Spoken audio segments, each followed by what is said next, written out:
Value ہے یہ دوسرے لوگوں نے اپنا لی ہے. مغربی معاشرہ جو ہے وہ اس میں پورا ہے, کوئی ملاوٹ نہیں ہے چیزوں میں, کوئی دھوکہ نہیں ہے, پورا تولنا ہے, پورا ناپنا ہے. لیکن بدقسمتی سے ہم اسلامی معاشرے کے لوگ جو ہیں اس معاملے میں بھی ورسٹ کنڈیشن میں ہیں. لیکن یہ ایک اہم اصول ہے معاشرے کا. ذالک خیر و احسن تاویلا, یہی بہتر بھی ہے اور انجام کار کے اعتبار سے بھی عمدہ شے ہے. دنیا میں بھی فائدہ اسی میں ہے, ایک دوسرے پر اعتماد ہوتا ہے. انسان کوئی چیز خریدتا ہے, اعتماد ہے کہ اس میں کوئی ملاوٹ نہیں ہے, کوئی دھوکہ نہیں ہے, تو ایک امن و سکون کی کیفیت اس سے برقرار ہوتی ہے. وَلَا تَقْفُ مَا لَيْسَ لَكَ بِهِ عِلْمٌ, ان چیزوں کے پیچھے مت پڑا کرو جن کے بارے میں تمہارے پاس کوئی پختہ علم نہیں ہے, کوئی دلیل نہیں ہے, سند نہیں ہے. یہ اصل میں نگیشن ہو رہی ہے جو اوکلٹ سائنسز معاشرے میں پھیل جاتی ہیں. پامسٹری ہے, اسی طریقے سے ایسٹرولوجی ہے, جو ستاروں کا علم ہے, علم نجوم, دست شناسی, یہ ساری چیزیں جو ہیں یہ سب کیا ہیں, ان کے پیچھے کوئی مضبوط دلیل, کوئی ٹھوس بنیاد نہیں ہے. یہ توہمات پر قائم ہے, ظن اور گمان اور قیاسات. اسلامی معاشرے میں اس کی حوصلہ شکنی کی جائے گی بھرپور طریقے سے, اور اس کی بدترین شکل وہ ہے جو جادو ٹونا ٹوٹکا ہے, تو صریح کفر ہے. تو اس کے بارے میں بھی پامسٹری اور علم نجوم کے حوالے سے بھی حضور نے فرمایا صلی اللہ علیہ وسلم, جس نے کسی کاہن کی بات کی تصدیق کی, اس نے انکار کیا اس چیز کا جو میں لے کر آیا ہوں. ان میں مت پڑو. اسلام جو ہے وہ آپ کو, مسلمانوں کو فعال, ایکٹیو, وہ جو اقبال نے کہا ہے کہ مومن فقط احکام الہی کا ہے پابند, تقدیر کے پابند جمادات و نباتات. یہ تقدیر کا معاملہ ان کے ساتھ ہے. مومن تو احکام الہی کا پابند ہے, اسے یہ دیکھنا چاہیے کہ میں اللہ کے حکم کو پورا کر رہا ہوں یا نہیں. اگر وہ کر رہا ہے تو اللہ تعالیٰ اس کے ہاتھ سے تقدیر لکھوائے گا. تو یہ ہے اصل میں اسلام کا پیغام. ان السمع والبصر والفؤاد, بے شک جو سماعت ہے اور بصارت ہے اور جو اللہ نے صلاحیت دی ہے عقل کی, ریزننگ کی, کل اولئک کان عنہ مسئولا, ان سب کے بارے میں سوال ہوگا, پوچھ گچھ ہوگی. آنکھیں بند کر کے جو ہے وہ آباء و اجداد کے رستے پر چلتے رہے, یا ان کو استعمال کیا, دنیا میں بھی استعمال کیا, اور پھر اس سے جو ہے حقیقت تک پہنچے ہو, بعض پرس ہونی ہے اس کے بارے میں. وَلَا تَمْشِ فِي الْأَرْضِ مَرَحًا, اور دیکھو زمین میں اکڑ کر مت چلو. إِنَّكَ لَن تَخْرِقَ الْأَرْضَ وَلَن تَبْلُغَ الْجِبَالَ طُولًا, تم نہ تو زمین کو پھاڑ سکتے ہو, بہت ایڑیاں مار مار کے بھی چلو تو زمین کو نہیں پھاڑ سکتے, اور کتنا ہی ایڑی چوٹی کا زور لگا لو اور لمبا ترا اپنے سر پہ رکھ لو, پہاڑوں کی بلندی کو نہیں چھو سکتے. تو جو اللہ نے تمہاری جو حیثیت بنائی ہے اس کو سمجھو, اور بندگی اور غلامی اللہ کی, اور جتنا علم انسان کا بڑھے اتنا ہی اس کے اندر تواضع پیدا ہونا چاہیے, عجز پیدا ہونا چاہیے کہ وہ رب ہے اور ہم اس کے بندے ہیں, اور جو کچھ بھی ہے وہ اس کی عطا ہے, ہمارا اپنا کچھ نہیں ہے. یہ تکبر اور غرور کب تب پیدا ہوتا ہے جب انسان سمجھتا ہے یہ میری صلاحیت ہے, میرا ہنر ہے, یہ میری ملکیت ہے, یہ میرا مال ہے. جو کچھ ہے وہ اللہ کی عطا ہے, اس کی امانت ہے, اور تم ذمہ دار ہو کہ ان چیزوں کو اللہ کی مرضی کے مطابق تصرف کرو, استعمال کرو. کل ذلک کان سیئہ عند ربک مکروہا, ان ساری باتوں کی جو برائی ہے, ان میں جو برائی کا پہلو ہے, یعنی جن جن سے روک دیا گیا, یہ نہ کرو, یہ نہ کرو, اس سے بچو, اس کے قریب نہ جاؤ, یہ سب تمہارے رب کے نزدیک انتہائی ناپسندیدہ ہیں. ذالک مما اوحی الیک ربک من الحکمہ, یہ وہ باتیں ہیں, یہ ان باتوں میں سے ہیں کہ جو نبی صلی اللہ علیہ وسلم ہم نے وحی کی ہے آپ کی طرف, آپ کے رب نے, اور یہ حکمت کی باتیں ہیں, دانائی کی باتیں ہیں.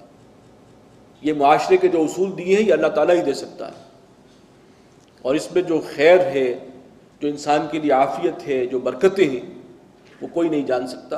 اور واقعتاً جو اس کا مشاہدہ ہوا وہ اس چشم فلک نے دیکھا ہے دور خلافت راشدہ میں, انہی اصولوں پر مشتمل وہ معاشرہ تشکیل پایا تھا. پھر جو اس میں خیر تھا, جو صلاح تھی, جو فلاح تھی, اور جو برکتیں تھیں, اور جو انسانی حقوق اور اخلاق اور عدل اور انصاف, ہر چیز اپنے نقطہ عروج پر تھی, تو وہ اسی لیے کہ ان بنیادوں پر وہ معاشرہ تشکیل پایا. وَلَا تَجْعَلْ مَعَ اللَّهِ إِلَٰهًا آخَرَ, اور دیکھو اللہ کے ساتھ کسی اور کو نہ معبود بنا بیٹھنا. شروع میں بھی یہ کہا گیا تھا کہ اللہ کے سوا کسی اور کی بندگی مت کرنا۔ اختتام بھی یہی پر ہو رہا ہے، فَتُلْقَىٰ فِي جَهَنَّمَ مَلُومًا مَدْحُورًا، کہ پھر جھونک دیے جاؤ گے تم جہنم میں الزام زدہ ہو کر اور دھکے دیے جا کر۔ أَفَأَصْفَاكُمْ رَبُّكُمْ بِالْبَنِينَ، یہاں پر خاص طور پر مشرکین عرب سے ایک سوال ہے، وہی کہ جو فرشتوں کو اللہ کی بیٹیاں کہتے تھے، ذرا انہیں جھنجھوڑا گیا۔ أَفَأَصْفَاكُمْ رَبُّكُمْ بِالْبَنِينَ، کیا تمہارے رب نے تمہارے لیے تو پسند کیے ہیں بیٹے، تمہیں چن کر دیے ہیں بیٹے، وَاتَّخَذَ مِنَ الْمَلَائِكَةِ إِنَاثًا، اور اپنے لیے فرشتوں کو بیٹیاں بنا لیا اس نے۔ تمہیں تو بیٹی بہت ناپسند ہے، خود بیٹے پسند کرتے ہو، یہ کیسی تقسیم ہے تمہاری؟ اِنَّكُمْ لَتَقُولُونَ قَوْلًا عَظِيمًا، یقیناً جو بات تم کہہ رہے ہو یہ بہت سنگین ہے، بہت بھیانک ہے اس کے نتائج۔ وَلَقَدْ صَرَّفْنَا فِي هَذَا الْقُرْآنِ لِيَذَّكَّرُوا، یہ 2 رکوع تو مکمل ہوئے جن میں وہ اسلامی معاشرے کے بنیادی خد و خال جو ویلیوز ہونی چاہیے، جن کو پروموٹ کیا جانا چاہیے، اور جن چیزوں کی سوشل ایولز کو ایریڈیکیٹ ہونا چاہیے، ان کی تفصیل آ گئی۔ فرمایا وَلَقَدْ صَرَّفْنَا فِي هَذَا الْقُرْآنِ لِيَذَّكَّرُوا، ہم نے اس قرآن میں گونا گوں اسالیب سے بات کو واضح کر دیا ہے تاکہ وہ نصیحت حاصل کریں، اس سے فائدہ اٹھائیں۔ وَمَا يَزِيدُهُمْ إِلَّا نُفُورًا، لیکن نہیں اضافہ ہو رہا ان میں سوائے نفرت کے اور بدکنے کے۔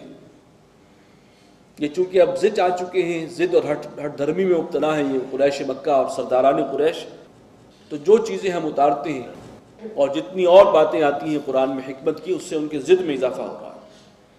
قُلْ لَوْ كَانَ مَعَهُ آلِهَةٌ، کہہ دیجئے کہ اگر اس کے ساتھ اور معبود بھی ہوتے، کما یقولون، جیسے کہ یہ کہتے ہیں، جیسے کہ ان کا دعویٰ ہے، اِذًا لَابْتَغَوْا إِلَىٰ ذِي الْعَرْشِ سَبِيلًا، تو یقیناً وہ عرش والے کے اوپر چڑھائی کر دیتے، ایک سے زیادہ معبود ہوتے، کیونکہ ان کا تصور بھی یہ تھا کہ بڑا تو وہی ہے لیکن اور بھی بہت سارے الہ ہیں، اللہ تو وہ ہے الہ۔ جیسے جو گریک مائتھولوجی ہے اس میں بھی تصور تھا کہ بڑے جی سے، کیپٹل جی سے لکھنے والا گاڈ ایک ہے، اور چھوٹے جی سے جو ہے وہ بے شمار ہے، ان کی فوج ظفر موج ہے، تو دیوتا بھی ہیں اور اس کے ساتھ جو ہے وہ دیورانیاں بھی ہیں، یہ کہنا چاہیے۔ لیکن یہ کہ اگر ایسا ہوتا تو یہ چھوٹے خدا پھر چڑھائی کرتے اور پھر اقتدار کی کوئی کھینچ تان ہوتی، رسہ کشی ہوتی، کشمکش ہوتی، جیسے کہ ہمارے ہاں ہوتا ہے کہ جو شخص جو اقتدار پہ ہو، وہ نواز شریف ہو یا بھٹو ہو، باقی ساری اپوزیشن پارٹیز مل کر اس کی ٹانگ کھینچتے ہیں، ایک ہی مقصد ہوتا ہے کسی طریقے سے اب اس کو نیچے اتارو۔ تو جہاں یہ مسئلہ آئے گا اور صاحب اختیار ایک سے زیادہ ہوں گے تو وہاں تو پھر کشمکش ہوگی اقتدار کی۔ اِذًا لَابْتَغَوْا إِلَىٰ ذِي الْعَرْشِ سَبِيلًا، وہ باقی الہ جو ہیں وہ مل کر عرش والے پر چڑھائی کرتے۔ سبحانہ وتعالی عما یقولون، وہ پاک ہے اور بلند و برتر ہے ان باتوں سے جو یہ کہتے ہیں، علوا کبیرا، وہ بہت بلند و برتر ہے، بہت بڑا۔ تسبح له السماوات السبع والارض ومن فیہن، اس کی تسبیح کرتی ہیں سب کے جو آسمانوں میں ہیں، 7 آسمانوں میں اور جو زمین میں ہیں، وہ سب کے سب اللہ کی تسبیح میں لگے ہوئے ہیں۔ وَإِن مِّن شَيْءٍ إِلَّا يُسَبِّحُ بِحَمْدِهِ، اور کوئی چیز ایسی نہیں کہ جو اللہ کی حمد کے ساتھ اس کی تسبیح نہ کرتی ہو۔ وَلَٰكِن لَا تَفْقَهُونَ تَسْبِيحَهُمْ، لیکن تم ان کی تسبیح کو نہیں سمجھتے۔ یہ جمادات ہوں، نباتات ہوں، شجر ہوں، حجر ہوں، اور یہ چڑیاں ہوں اور جانور ہوں، مویشی، ہر شے جو ہے اللہ کی تسبیح و تحمید میں، یہاں تک کہ انسان جو ہے اس کا ایک ایک سیل اللہ کی تسبیح و تحمید میں لگا ہوا ہے، چاہے وہ زبان سے اللہ کا انکار کر رہا ہو۔ وَإِن مِّن شَيْءٍ إِلَّا يُسَبِّحُ بِحَمْدِهِ وَلَٰكِن لَا تَفْقَهُونَ تَسْبِيحَهُمْ، تم ان کی تسبیح کو نہیں سمجھ سکتے۔ إِنَّهُ كَانَ حَلِيمًا غَفُورًا، بے شک وہ ہے تحمل والا ہے، بخشنے والا۔ وَإِذَا قَرَأْتَ الْقُرْآنَ، اور اے نبی جب آپ قرآن پڑھتے ہیں، جَعَلْنَا بَيْنَكَ وَبَيْنَ الَّذِينَ لَا يُؤْمِنُونَ بِالْآخِرَةِ حِجَابًا مَسْتُورًا، تو ہم آپ کے اور ان لوگوں کے درمیان جو آخرت کو نہیں مانتے، ہم ایک آڑ پردہ حائل کر دیتے ہیں۔ یہ وہی قانون ہے اللہ کا، مہر کر دینے والا قانون۔ یہ اس آخری انتہا کو پہنچ چکے ہیں کہ اب اللہ تعالیٰ نے توفیق سلب کر لی ہے، اب یہ سننا بھی چاہیں تو نہیں سن سکتے۔ اب ہم خود ان کے درمیان اور آپ کے اس چیز کے درمیان ایک دیوار حائل کر دیتے ہیں، پردہ، بیچ میں پردہ جو ہے وہ ڈال دیتے ہیں۔ وَجَعَلْنَا عَلَىٰ قُلُوبِهِمْ أَكِنَّةً، اور ہم نے ان کے دلوں پر حجاب ڈال دیا ہے، أَن يَفْقَهُوهُ، کہ اب وہ بات کو سمجھ ہی نہ سکے، وَفِي آذَانِهِمْ وَقْرًا، اور ان کے کانوں میں بوجھ ہے، وہ بات بس یہیں تک رہتی ہے جن تک